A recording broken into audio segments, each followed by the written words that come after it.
Hello, this is Brian Oughton of Apologetics 315. Today's interview is with Dr. Craig Keener, professor of the New Testament at Asbury Theological Seminary. He is especially known for his work as a New Testament scholar on Bible background, and his popular-level IVP Bible commentary for the New Testament has sold over 500,000 copies. Dr. Keener is also the author of a newly released book entitled Miracles, The Credibility of the New Testament Accounts, which is a 2-volume work which we'll be discussing a bit today. The purpose of this interview is to gain some insights from Dr. Keener's study in the area of miracles, look at miracle claims today and how they relate to New Testament claims, and get his advice from an apologetic perspective. Well, thanks for joining me today, Dr. Keener. It's great to be with you. Dr. Keener, would you mind first telling our listeners a bit more about yourself, maybe your background, and what your current work is? Sure. My background growing up, I actually didn't grow up in a churched or religiously practicing family. We didn't talk about religion much, and I concluded, I think somewhere around the age of 9, I decided I was an atheist, and maintained that posture, at least officially, up until I was converted, although I was starting to wonder what the stakes were if I was wrong. When I was 13, I started reading Plato, and his questions about the immortality of the soul, the answers he gave for it weren't very persuasive, but the questions he asked got me thinking about life after death and meaning in life and things that I hadn't really been considering so much before. And then finally one day, I started actually saying, if there is a God or anything out there that might be infinite, please show yourself to me, because I have no way to figure out my way to you. But I was still officially an atheist, but harboring some doubts about what there might be besides us. And one day some people on the street brought me the gospel. I argued with them for 45 minutes. They really didn't do good apologetics. It left me with a few problems afterwards, but I walked home so convicted by the Holy Spirit, and God's presence was in the room. There was no way I had to either accept him or reject him. And so, anyway, to make a long story short, I became a Christian that day, and then had a whole lot of catching up to do because I knew nothing about Christianity. Eventually, I developed such a love for the Bible. Of course, at the beginning, I really had to cram because little kids in Sunday school knew more about the Bible than I did. But eventually, I did go on for further research, did a PhD in New Testament at Duke University, and have continued to do scholarly work since then. One of the works that you've written is the IVP Bible background commentary on the New Testament, and that's been a huge influence. What are your thoughts on how God's used the work you've done? I'm really grateful for the opportunity for that book. When I was starting my academic study of the Bible, I was studying the Bible on my own. I was reading like 40 chapters a day because I had to catch up with everybody. And as I began to do that, I realized a lot of the verses that I'd learned were out of context, after becoming a Christian, and a lot of them were out of context. But I also began to realize that the Bible was addressing often particular situations that I would skip over. I was all excited about this or that verse in Romans, but when it comes to Romans 1, 6 or 7, where he says he's writing this to the saints in Rome, I skipped over that. So when I started to take that into account, that also began to revolutionize the way I read the Bible.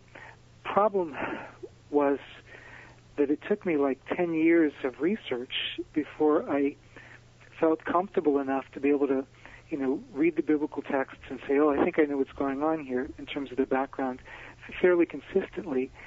And at that point, I thought it would be good to make it available to other people, because obviously not everybody's going to have enough time to go do 10 years of research. So the background commentary was a way of trying to put that at people's fingertips and provide just a vast amount of research in an accessible way for people who wanted to read the Bible. Well, very good. I know that it's influenced many, and I'm sure that just as many are grateful for your work. Well, your most recent book is entitled Miracles, the Credibility of the New Testament Accounts. So what's your goal in writing this book, and how long did it take you to generate 1,172 pages? The goal in this book originally was, I was working on my commentary on Acts and dealing with questions of historical reliability, and one of the objections people raise with the book of Acts or with the Gospels is, well, these sources talk about miracles, and since, in quotation marks, we know that miracles don't happen, then these things must be legends or inventions of the author, so on, that they could never be traced to eyewitnesses. Well,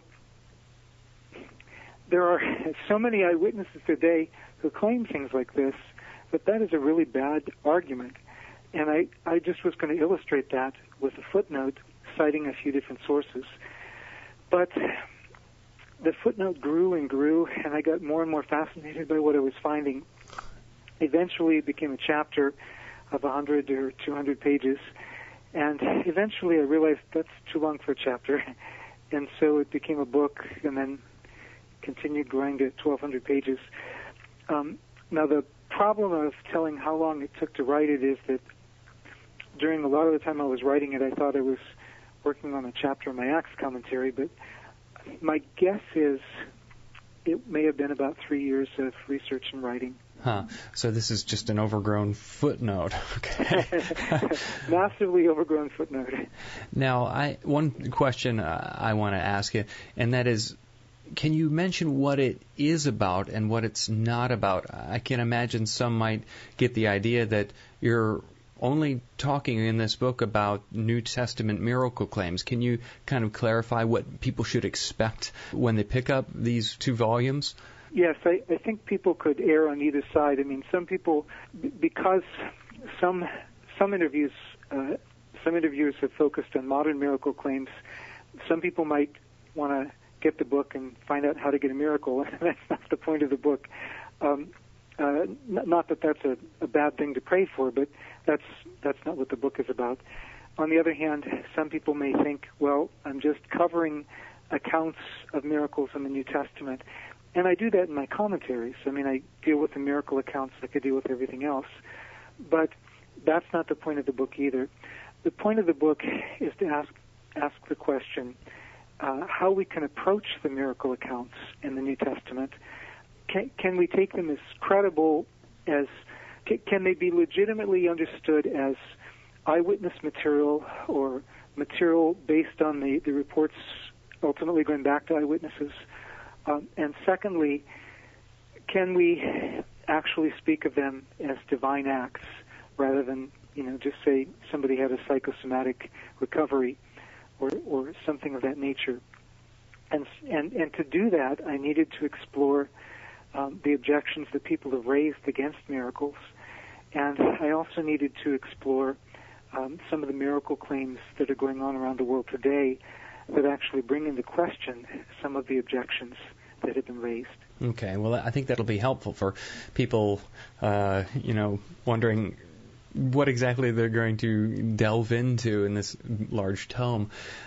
Because we'll be talking about miracles here, I want to start with the definition, and sometimes this can be a little slippery when we're talking about miracles. Very slippery. How do we define a miracle? That is part of the fundamental problem in that different people define them quite differently. As Christians, one of the definitions that we often use as Christians is miracles are special divine action. Special is a way of distinguishing them from God's ordinary working. I mean, as Christians, we believe God is at work, and God created the universe. God is at work in the universe. But miracles are a special expression of that work in a particular way. I think I feel most comfortable probably with the biblical association of miracles with signs, where a miracle was a special way of getting people's attention and communicating something to them about God's power and character, so that people may ignore God's activity in nature around them, but this is something that gets their attention because it's not the norm. It's not usual. Now, the way David Hume, an 18th century skeptical philosopher, defined miracles was he defined them as violations of nature, which differed from the way people before him had defined them. And when you stop and think about it, actually he was polemicizing against traditional religious use of miracle claims for apologetics.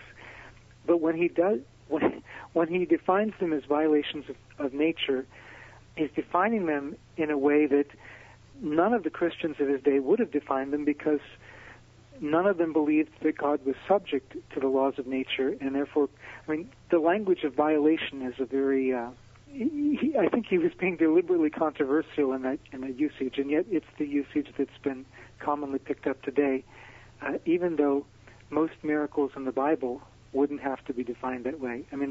The parting of the sea in the book of Exodus is not, it says God did it, but it says God did it through a strong east wind. So technically it's not a violation of nature, even though as a coincidence it's so extraordinarily improbable that, everybody would call it a miracle if we didn't have Hume's definition, saying, well, it has to be a violation of nature.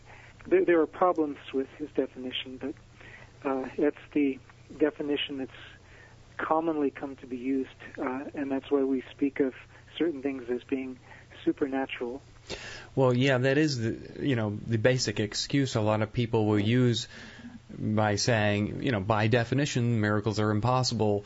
And to me, that kind of strikes me as just this hand-waving of the issue. But if you were seriously looking at the question, we need to properly define it without defining them outside the realm of possibility. It's like, right. Isn't his sort of definition sort of begging the question, or stacking the deck in advance? Precisely. It's eliminating them by fiat of definition. It's saying, well, to be a miracle, it would have to be a violation of nature. And since nature can't be violated, or the laws of nature can't be violated, therefore miracles are by definition impossible. At least that's one of the common understandings of Hume's argument. All right, well then let's unpack David Hume's objection to miracles. Maybe if you could spell out more fully what that was and maybe show where he goes wrong in his assessment. Sure. There are two major parts to Hume's essay. I should mention at the beginning, though, that there are debates among philosophers about exactly what Hume meant, because his essay is fairly concise, and there are a lot of arguments that he takes for granted behind his arguments, because he's pulling a lot of this from earlier deist arguments that were popular in his day. Hume's own argument wasn't that popular in his day and was soundly answered by a lot of people in his day, but it became the kind of the foundation that people don't even know they're quoting Hume or assuming Hume's argument.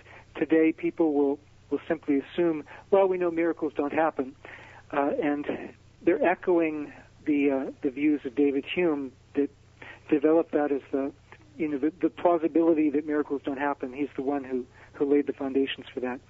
But today, in philosophy of religion, this particular essay of his is quite debated, and at least from the literature I surveyed, it looks to me like there are more people who have problems with his essay, not all of them Christians, by the way, than who think it's a good argument.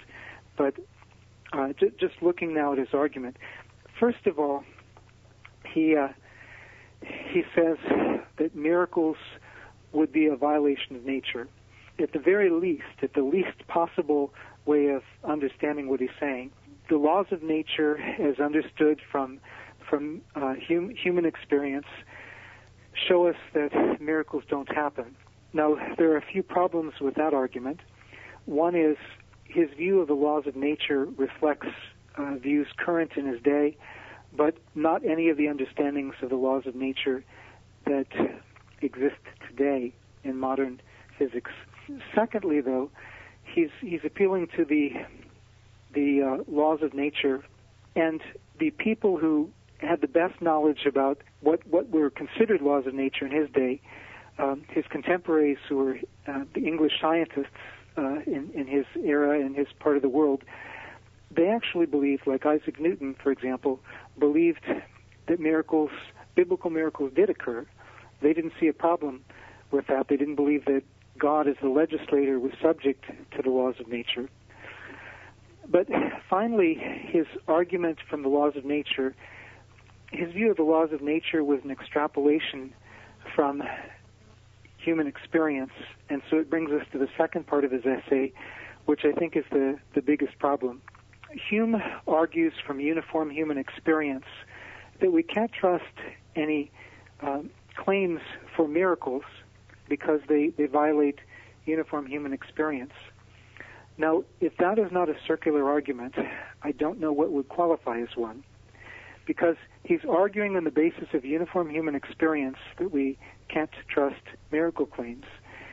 And at the same time, these miracle claims represent part of human experience. Hume didn't think that there were enough of them, and the ones that were, he had ways of explaining away. Like, he didn't accept those that were not from Western culture. When they did come from Western culture, he dismissed those as well. He said, well, religious people made these claims, and they would be biased, as if bias only works in one direction. And actually, not all the people who were making these claims actually believed in these things until they experienced them. But, Hume got away with his argument because most people in his day were willing to accept an ethnocentric argument against miracle claims from other parts of the world. And most of the people who were reading him were already accustomed to dismissing arguments that didn't fit their theological worldview. So if Catholics made the arguments, he said, well, there were a lot of Anglicans in his part of the world who didn't accept Catholic miracle claims and so on. So he was able to get away with the argument in his day, but I don't think he would get away with it today. In fact, I think today Hume himself wouldn't make an argument like this. I mean, there was a survey done in 2006, and extrapolating from the evidence of the survey, we're talking about hundreds of millions of people who claim to have witnessed or experienced divine healing. Now, you don't have to agree that all of those are actual miracles. In fact, most of us would probably not think that all of them were actual miracles. But you can't make an argument based on uniform human experience when you have hundreds of millions of people claiming a different experience. Human experience in this point is obviously not uniform. So it would seem to me that the best that maybe Hume could say is that he hasn't seen any miracles, so he doesn't think that they take place. But even if he was able to evaluate every experience in history at his time, and he didn't find a miracle, the best he could say was, we haven't seen one. But who's to say there couldn't be one today or tomorrow, just because it hasn't happened yet? It just defines it out of existence, Right. Hume extrapolates from his own immediate circle, using a very skeptical epistemology, and it wouldn't work with most other things that we think we know. I mean, if we can't depend on other people's testimony, we can only depend on our own experience, our own limited circle of experience. Just because it hasn't happened to us, then, well, I've never been to Poland. Does that mean Poland doesn't exist? I mean, we are dependent on other people's testimony, evidence that other people bring. We can say, well, those photographs are doctored. We don't believe in Poland. People can raise objections like that, but we don't really normally take them seriously for the vast majority of things. I mean, in journalism, in historiography, in all these things, we have to depend a lot on what people report. I mean, we can think about them critically and say, well, can we trust these witnesses and so on? But when you've got a lot of independent witnesses for the same thing, then Hume's argument is very weakened. In one case, he dismissed arguments from the majority world, as I mentioned earlier. He called them ignorant and barbarous peoples, which fits what Hume says elsewhere in his writings, where he speaks of the inferiority of non-white peoples. There was actually a Jamaican who was a Cambridge graduate who composed poetry in Latin, and Hume just dismissed him as like a parrot who was just an imitator of intelligence. Hume's arguments of that nature were picked up by those who were in favor of slavery. They were used in support of slavery. I mean, Hume's arguments on that side were very ethnocentric. But when it comes to Western claims, Blaise Pascal, no person of mean intelligence himself, in a sense the father of the modern computer, his niece had a running eyesore that emitted a foul odor. It was an organic sore, and she was instantly and publicly healed at a Jansenist monastery. The Queen Mother of France sent her own physician to investigate, and the physician concluded that this was a miracle, despite the fact that the Jansenists are already being kind of suspected by some of the church establishment. Hume cites some of the evidence for this miracle and then simply dismisses it. He says, look, the documentation for this miracle is stronger than the documentation for miracles we have from long ago, like in the Bible. And yet we know that this couldn't have happened, and therefore miracles don't happen. And you can't even trust it when there is documentation.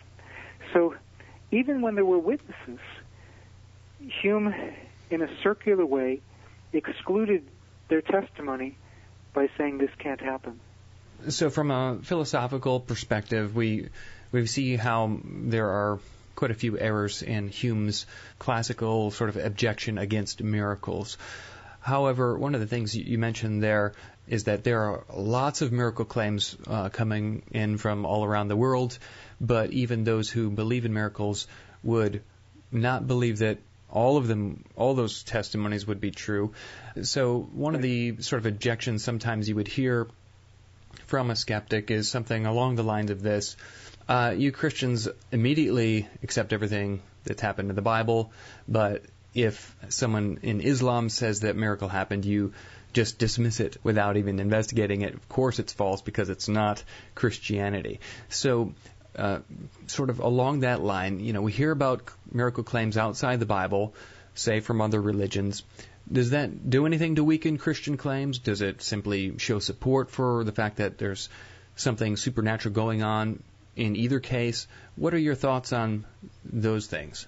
As you said, not every claim, we don't necessarily accept every claim. It depends on the credibility of the eyewitnesses and other factors. Having said that, there are claims outside of Christianity that I think are good claims for things happening. Now, as with Christian claims, so with the other claims, not everything that appears anomalous is necessarily a supernatural activity. But again, I think there are some things that do qualify, that do meet those, the basic kind of criteria that we might use to say, this is something that does not happen on its own, so to speak. Now, there are a couple ways of approaching it there. One is to say, well, even in the Bible, we have examples of other practices. Exodus chapter 7, you have Pharaoh's magicians. You have confrontations with Simon in Acts chapter 8 and Elymas Bar Jesus in Acts chapter 13, and a variety of other examples in the Bible where it's clear in the Bible that what we call supernatural activity is not limited to Christianity. Now, some of that in the Bible is negative, as in the cases that I just cited. Biblically, they would be seen as other kinds of spirits working these things. And yet, also we can acknowledge that because God loves everybody, God may sometimes also reach out to people who don't already know Him. So there can be different explanations for this, and yet some of the things that we see as supernatural, I think, even in the other religions, can testify that something beyond the natural is going on. Now, when I say beyond the natural, I guess I mean beyond the norm of human experience, because from a Christian perspective, only God is actually supernatural. Everything else is part of nature, including other spirits.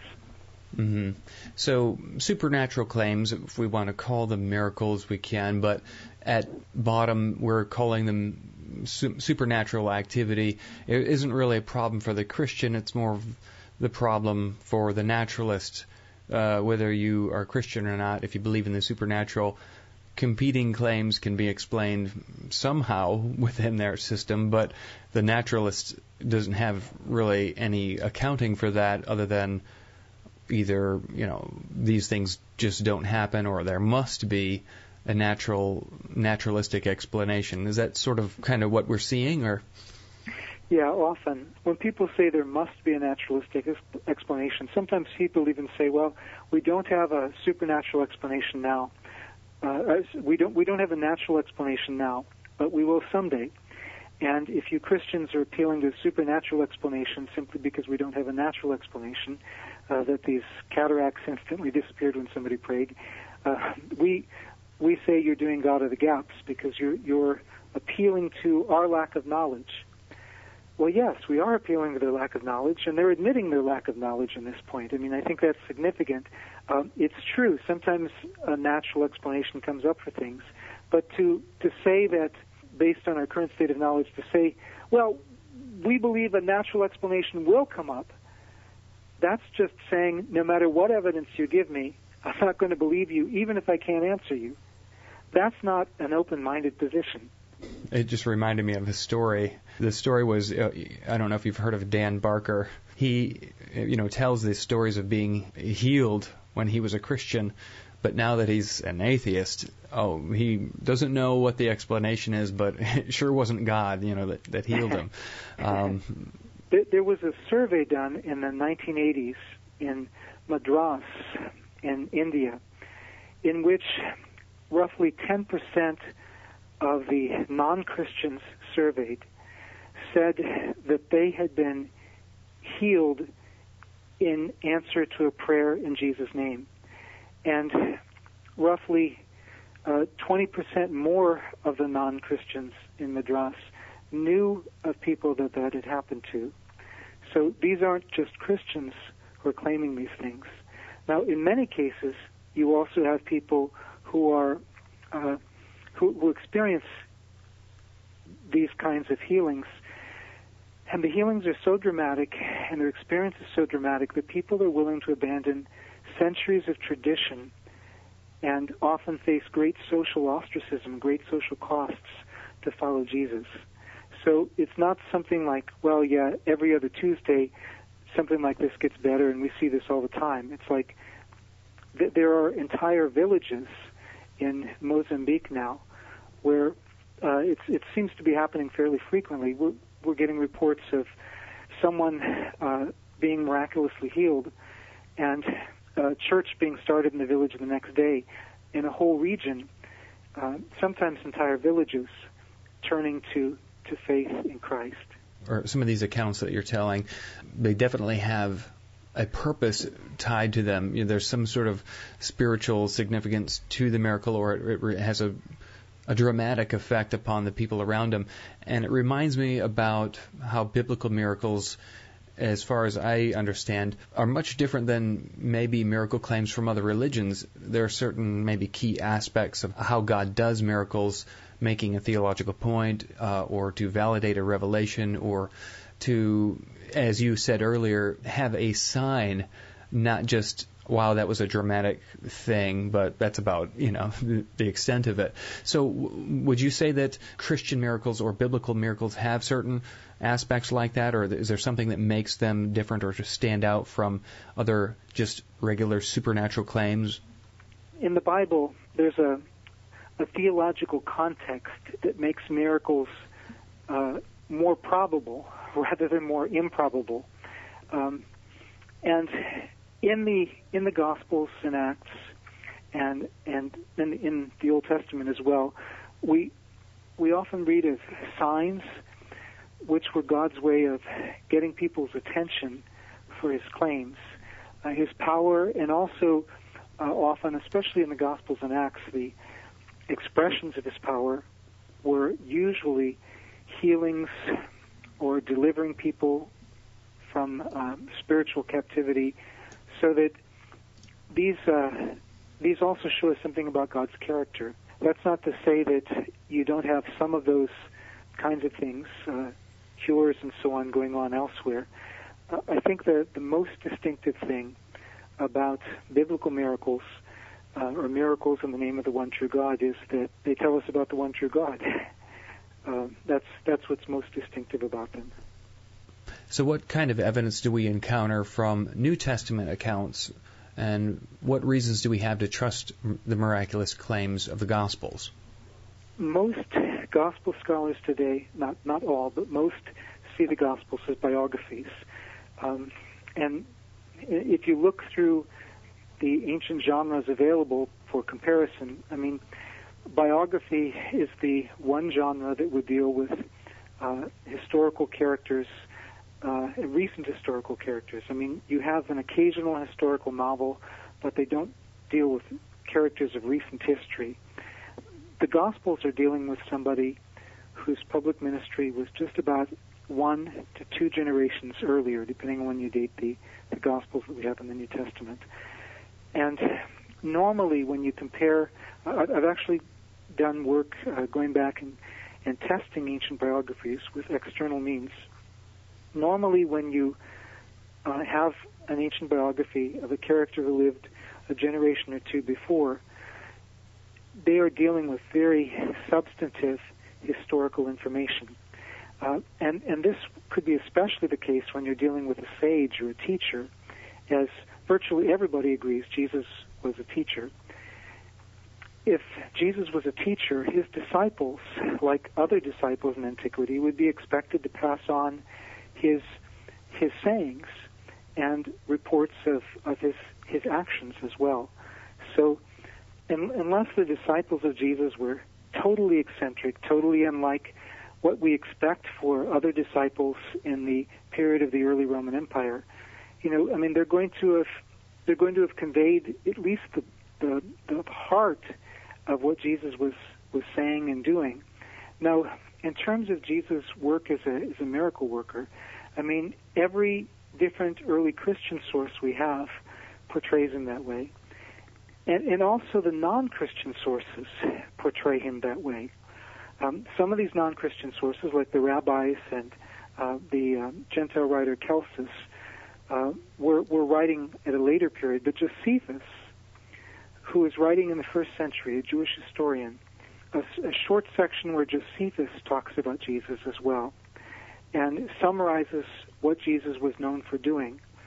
Most scholars today think that this is authentic, although that there were certain additions made later on by scribes. But they've tried to reconstruct what it looked like before the scribes added these things, and since then, scholars have discovered an early translation of Josephus that doesn't have those additions and confirms that, yes, here's the earliest line.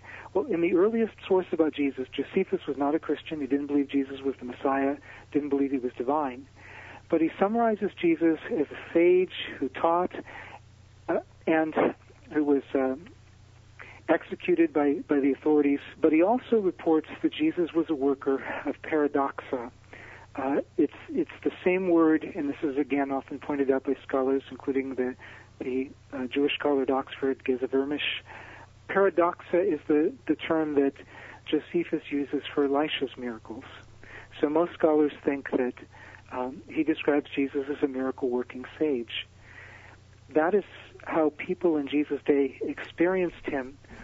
The majority of historical Jesus scholars today recognize that Jesus was experienced by his contemporaries as a miracle worker, even though the scholars themselves usually don't try to offer an explanation for that. And sometimes when they do, it's like Jesus was healing psychosomatic illnesses, or Jesus was healing psychogenically begun illnesses, and so on.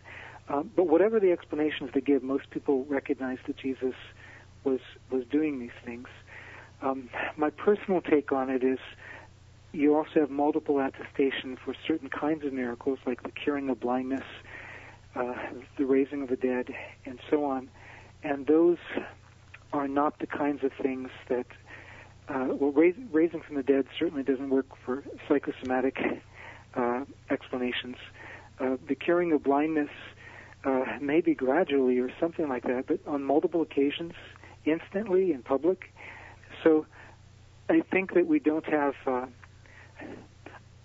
I think that on the normal grounds we would use to reconstruct evidence from the first century, we have very good evidence for trusting that Jesus was known for these things, Jesus was experienced in this way, and unless you start with the premise that miracles can't happen, I think miracles are the best explanation for this side of his public ministry. Let's apply maybe one of Hume's variant objections to miracle claims. The idea that it's more likely that the person presenting their testimony as lying than a miracle has occurred. Does the likelihood argument there carry much weight in your mind, and how would you answer something like that? By that criterion, we could explain away any kind of anomaly in history, because there are, most events in history, we have one person's word for it, because only a certain amount of evidence has survived.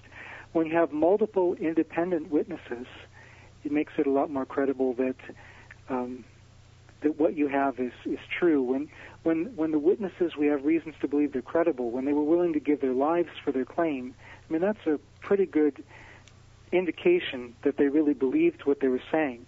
That doesn't prove that they were correct in what they were saying. But again, with the disciples of Jesus, they weren't simply saying, for example, with respect to the resurrection, the New Testament miracle par excellence, they weren't simply saying that they believed Jesus rose from the dead. They were saying that they had seen him alive from the dead, which means if they genuinely believe this, they are speaking about genuine faith in something that isn't supposed to happen if you don't believe miracles can happen. Now, when Hume puts that level of burden of proof against claimants, again, it goes back to a circular argument.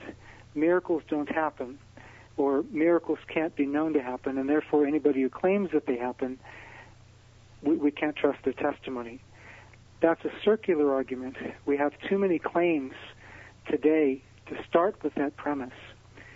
We even have cases with medical documentation. Incidents in Mozambique, for example, there was a team that went there and tested some of the people and found that during prayer they went from being deaf or blind to a great degree to being able to hear and see. And this was published in Southern Medical Journal, I think in September of 2010. Lourdes also keeps track medical documentation, and their criteria are so rigorous, actually, that I think there are a lot of probable miracle claims that don't make it through their net, even though I think that those things are probable. Hume, in terms of going from experience, there was an illustration that was debated back and forth between Hume and his detractors in his day, and that was about a prince in a certain part of Asia that was told by Dutch visitors about people riding horses on rivers frozen as hard as stone. And he said, that's impossible. That can't happen. because it was outside his norm of experience. And Hume said, well, he was right to say that. And of course, Hume's detractors said, no, he's arguing from too narrow a pool of experience. The eyewitnesses, in fact, were correct. People could do that, just not where this prince lived. Okay, so as we bring the question closer to our time, you've mentioned various miracle accounts happening today. So what other kinds of reports are we hearing, and are there any examples that you want to give that may be notable? Sure. Just to start by setting the stage for this, there was a survey done in 2006 by Pew Forum, and they surveyed Pentecostals and Charismatics in 10 countries. And if you take the number, the projected number based on the survey of those who claim to have witnessed or experienced divine healing, the number comes out in those 10 countries alone, and among Pentecostals and Charismatics alone, to about 200 million. But what is more striking is, from the same survey, that about 39% of Christians who did not claim to be Pentecostal or Charismatic in those 10 countries also claimed to have witnessed or experienced divine healing. Now, that's just 10 countries. It didn't even include China, where about 10 years ago, some information from within the China Christian Council suggested that roughly half of all new conversions in the previous 2 decades had come from what they called faith-healing experiences. And some other surveys put the figure even higher.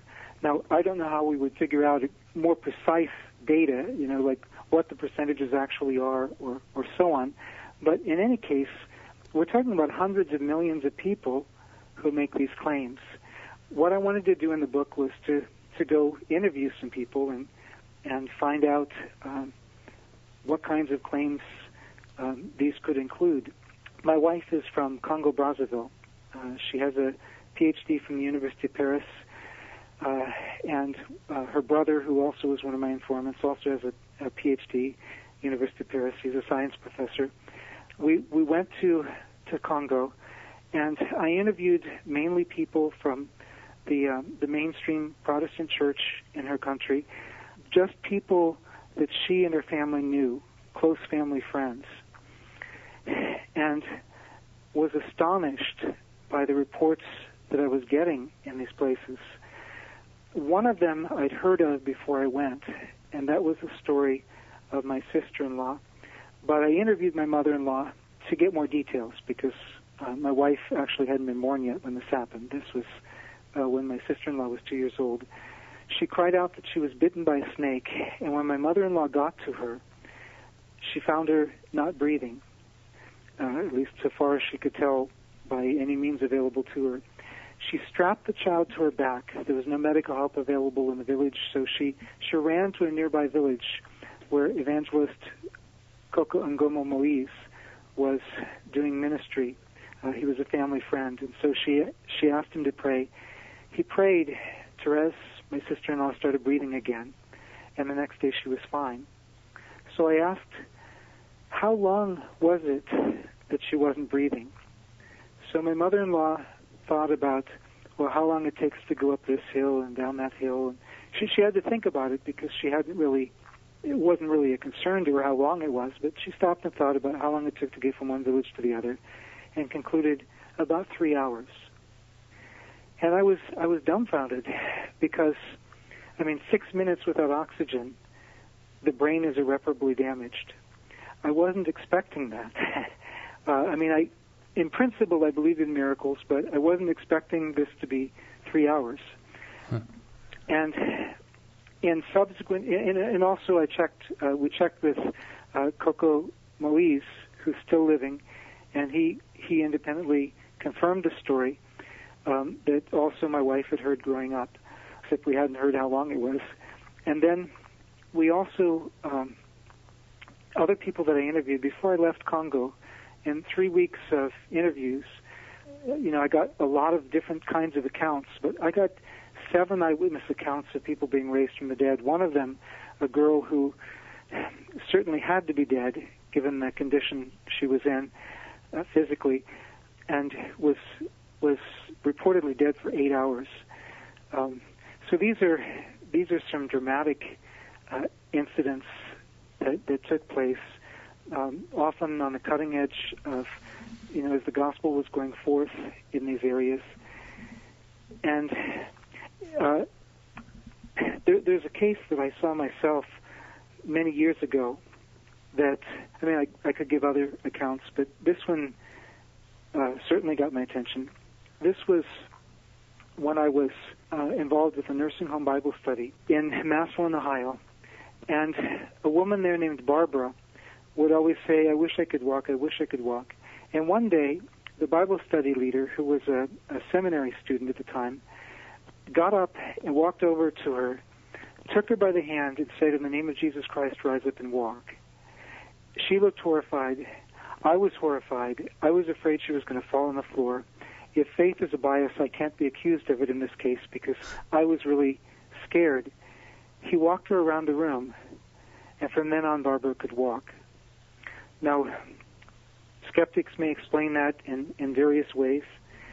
When they can say, well, maybe it was psychosomatic. She just thought she couldn't walk.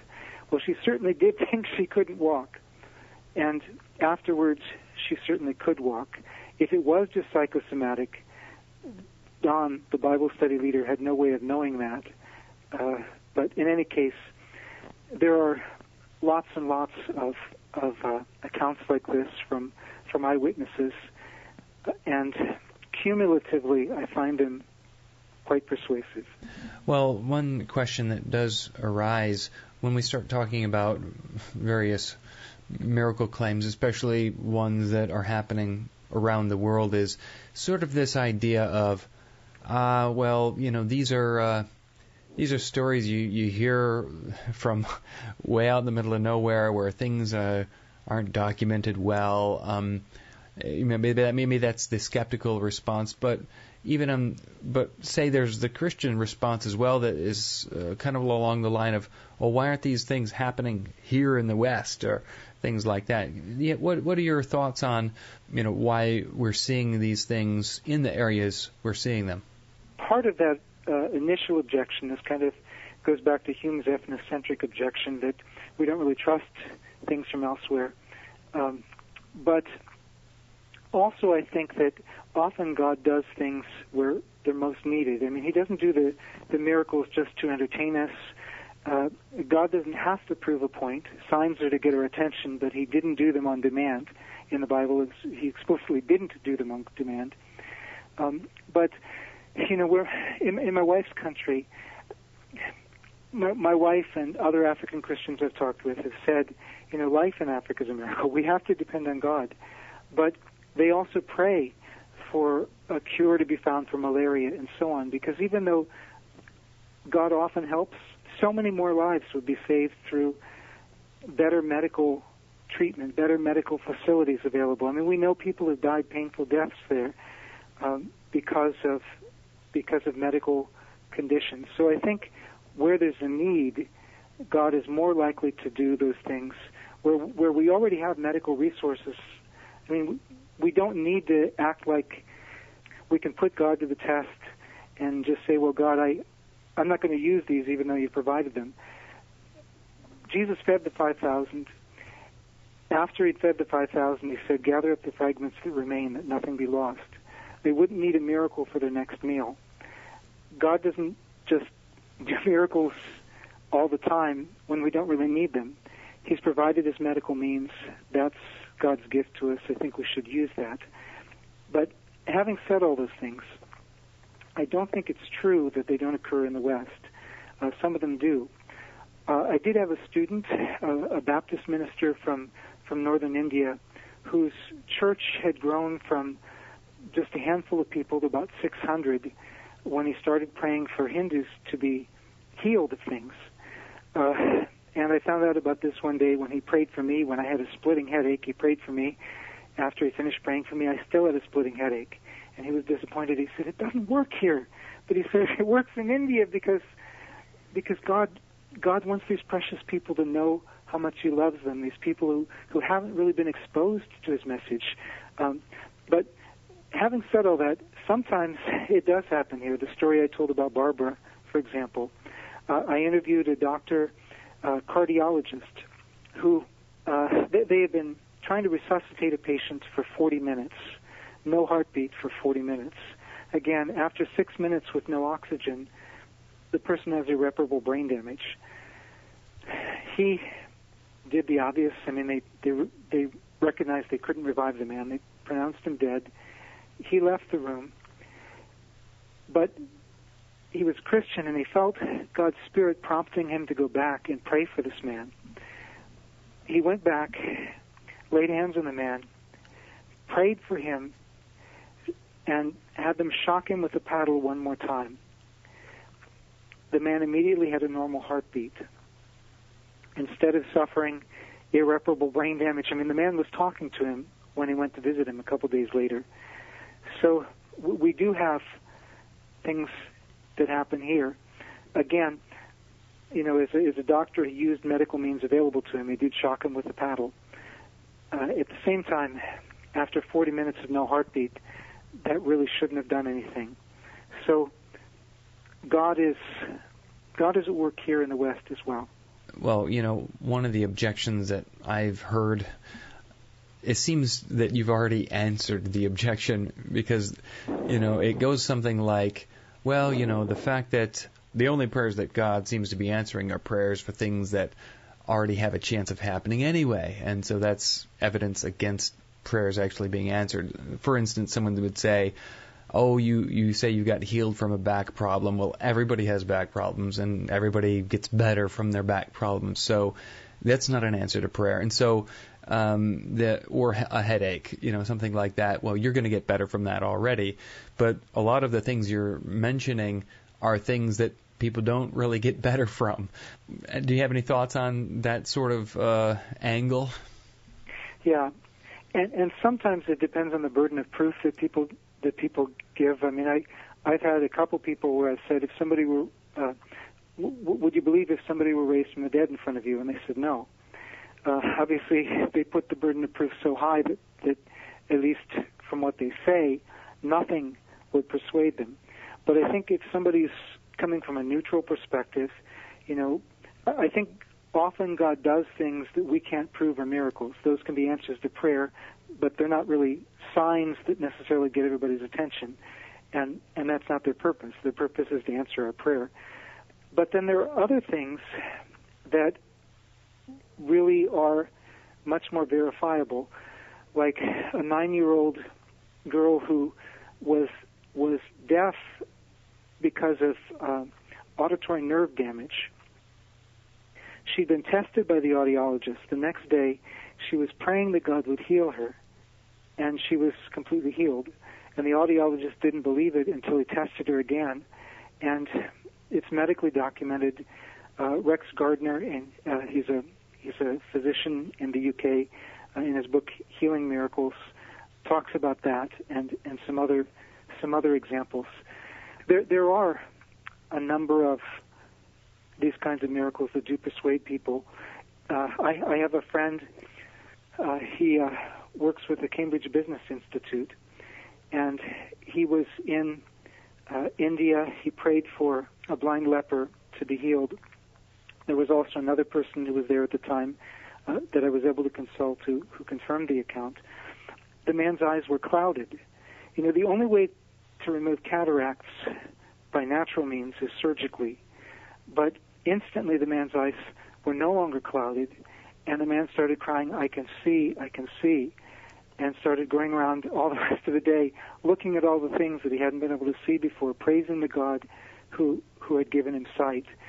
In Mozambique, that we mentioned before, and I have this from multiple independent sources of people who were there. I did not actually go there myself, although I was invited to go and witness the things. But there are teams that go into villages that are non-Christian, that have no churches, and they'll show the Jesus film.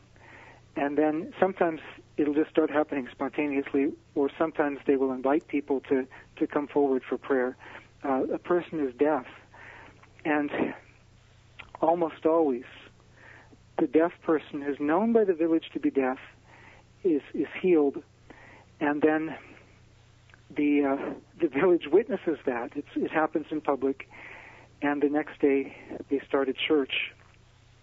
Again, that doesn't happen under all circumstances in all parts of the world, but it does seem to be happening in the kinds of circumstances that we might expect from the Bible, where the gospel is going forward into unreached areas to give demonstrations of who Christ is.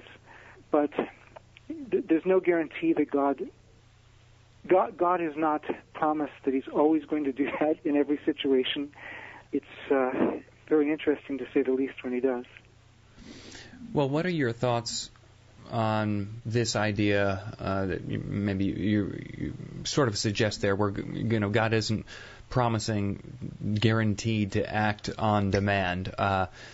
Are there particular problems with demanding God to perform certain feats of power to, prove himself? I mean, you've mentioned how Jesus didn't do miracles on demand, and that, sort of the idea that God isn't at our beck and call. And sometimes you hear this sort of one-liner from internet skeptics, like, okay, well, God needs to heal the amputee, then we'll really see if miracles can happen. What are your thoughts on this sort of miracle on demand sort of thing? As we've mentioned, Jesus refused to perform miracles on demand. It's one thing to go into an area and God offers them freely. Mm-hmm. But when people were specifically demanding a sign, Jesus refused to give one. So I don't think we can expect to see them happening under those conditions, not from the God of the Bible. In terms of the specific kind of example, like God healing amputees, we actually don't have any cases of that in the Bible either, so this doesn't really reflect on the biblical patterns. But it's at God's discretion, and yet we do have a number of accounts of extraordinary things happening that should not happen on their own. Auditory nerve damage shouldn't reverse. Cataracts shouldn't instantly and publicly disappear. Eye scarring shouldn't instantly and medically documented disappear, as has happened also. That's not quite like a limb growing back, but in a sense it's analogous to that. There are some reports of limbs growing back, actually, or especially more specifically of withered limbs, shriveled limbs, within a day, or sometimes within an hour or so, filling out. Some of those are better documented than others. I have not been able to get to any of the people to interview them. In fact, the one that I was probably most impressed with, the witnesses have probably been dead for half a century. It was an earlier account. But there are accounts of those things, but I don't wait as much on those, because in those particular cases I haven't been able to interview the witnesses and so on. But we do have certainly quite a number of dramatic incidents taking place. Well, back to something I mentioned before about how there are lots of claims. In my mind, I tend to think that miracle claims, regardless of the religion, say, are a defeater for naturalism. And the idea here is that, if there are millions of claims of supernatural encounters, miracles or otherwise, it seems to make the case that even if one of them are true, let's say there's 10 million, but only one of them's an actual supernatural event, then naturalism would be falsified. But what are your thoughts on that? Yeah, I mean, if the problem with naturalism isn't talking about nature or the workings of nature, so in a sense I'm not really opposed to naturalism. I'm opposed to anti-supernaturalism. But the way people often use the phrase naturalism, I know what's meant, in that people are talking about metaphysical naturalism, that is, that there's no God, complete reductionism into everything can be explained without God, or without anything supernatural.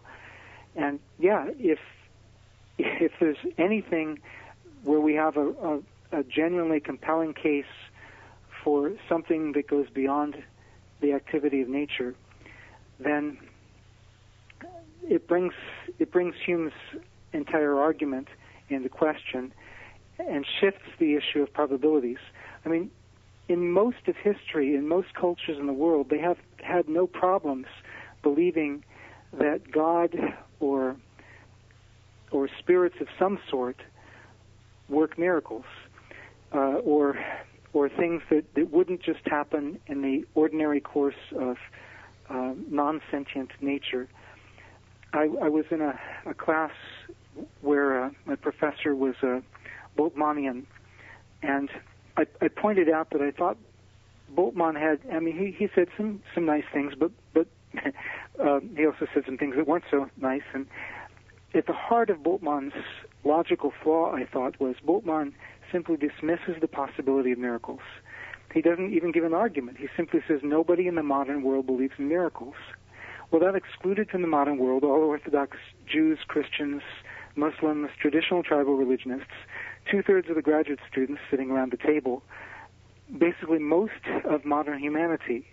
Now, Boltzmann may not have known that. I don't think he would have done that today, because there's just overwhelming evidence in terms of how many people actually believe in these things, how many people claim to have experienced these things. He may not believe in miracles himself, but I don't think somebody today can get away with saying, well, we just have a consensus that miracles don't happen, and therefore we don't even have to talk about them. We don't even have to give an argument. But that's the premise from which many people start. Now, when I was an atheist, that would have been the premise from which I would have started. As an agnostic, you can say, well, maybe they happen, maybe they don't. Let's look at the evidence. Obviously, I wasn't such a hard-nosed atheist that I wasn't willing to be persuaded by compelling evidence to the contrary. So I guess there are actually a range of positions. But yeah, if you have compelling evidence for even a handful of miracle claims, or even one, I mean, you've got one that's just, this is by far the best explanation, then that's what you're going to end up with, is shifting the whole burden of proof for everything else. Obviously, there is an apologetic value to miracles in themselves, and as well as being able to defend the rationality of miracles. So I'm wondering, for Christian apologists, what advice you may have as far as approaching this subject. David Hume actually framed his argument against miracles against apologists, Christian apologists, including early Enlightenment thinkers like John Locke, who used miracles as an apologetic for Christianity, saying that, these happen only in Christianity, they prove the foundations of Christianity, and so on. And sometimes their claims were overstated, and Hume reacted with being even more overstated than the other side. So miracles, like appealing to biblical miracles, may not be the first place that we want to go for some of them. Some of them we have just, like for the resurrection of Jesus, if you look at Michael Lukonis' book, there is really strong evidence there, a number of independent eyewitnesses. But with apologetics, it often comes to us from the other side, the people who are skeptical of the Bible because they're skeptical of miracles. And in that case, it's helpful on the other side to be able to answer their objections and to say, well, look, what are the philosophic bases for your objections against miracles? Why do you say miracles can't happen? Why are you skeptical of all miracle claims? And to show that there's evidence for some miracle claims that's stronger than the evidence that we have for all sorts of claims that we would just ordinarily accept based on credible eyewitnesses.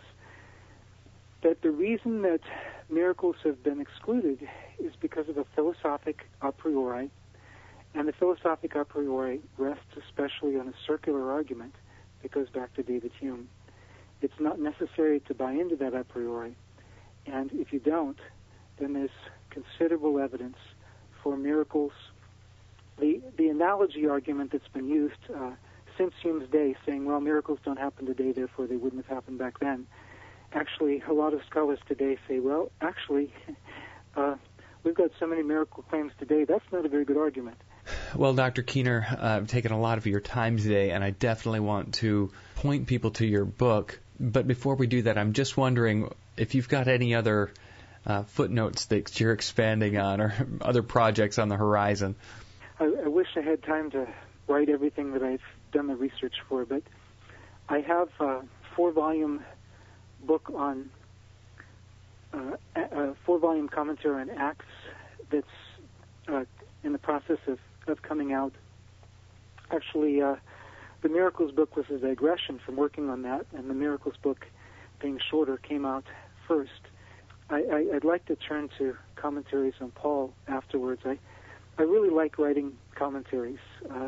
The biblical passages in light of what we can know from other kinds of ancient sources, from ancient Jewish sources, ancient Greek and Roman sources, and so forth, to help us hear better how the first Christians would have understood what these passages were saying.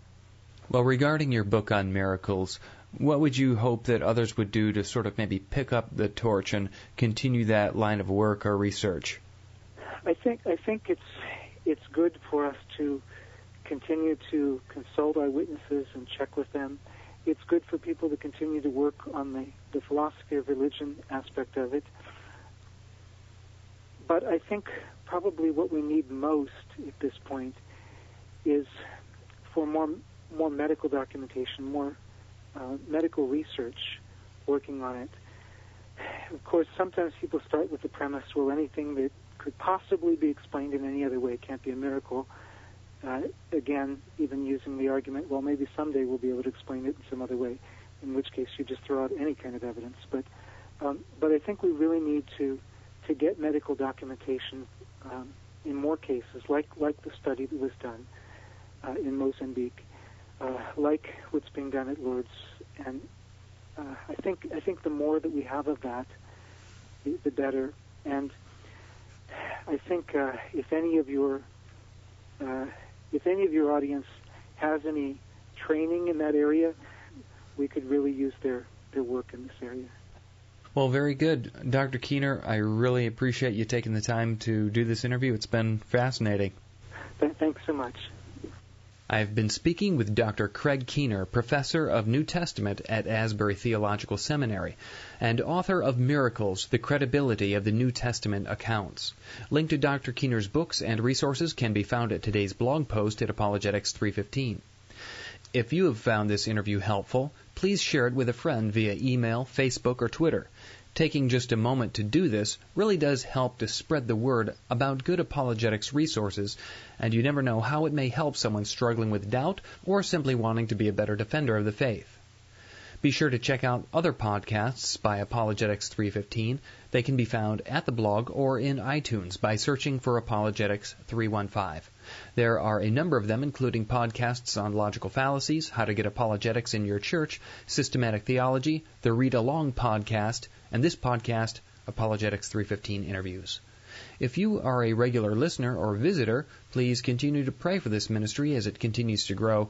And if you have any questions or suggestions for this podcast, feel free to email interviews@apologetics315.com. This is Brian Auten of Apologetics 315, and thanks for listening.